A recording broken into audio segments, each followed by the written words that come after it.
Elon Musk, accusé dans une plainte il y a 2 ans d'avoir manipulé le cours du Dogecoin au travers de ses tweets, a finalement gagné en justice. Qu'est-ce qui a fait pencher la décision du juge ? Ouais, les investisseurs lui demandaient quand même 250 milliards de dollars d'indemnisation, ce qui était énorme. Alors, c'était pas dit que, même s'il était condamné, il allait devoir payer ce montant.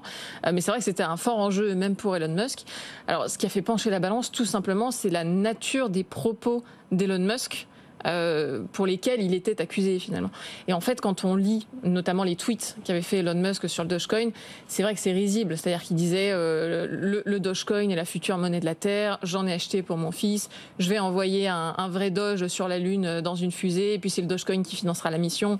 Et en fait, ce qu'a dit le juge, c'est que ces propos-là n'étaient pas de nature à inciter vraiment à l'investissement pour un investisseur raisonnable. Donc en filigrane, ce que dit le juge, c'est que si vous avez investi en lisant les tweets d'Elon Musk, c'est que franchement, vous n'avez pas beaucoup réfléchi.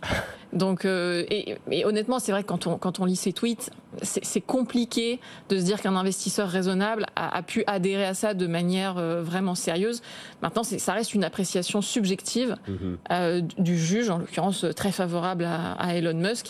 Et ça va être intéressant de suivre, je pense, d'autres futures affaires sur ces sujets-là pour voir quelle est la liberté d'expression de quelqu'un d'aussi influent qu'Elon Musk sur les cryptos et quelle est la frontière entre le sérieux et la blague ostentatoire.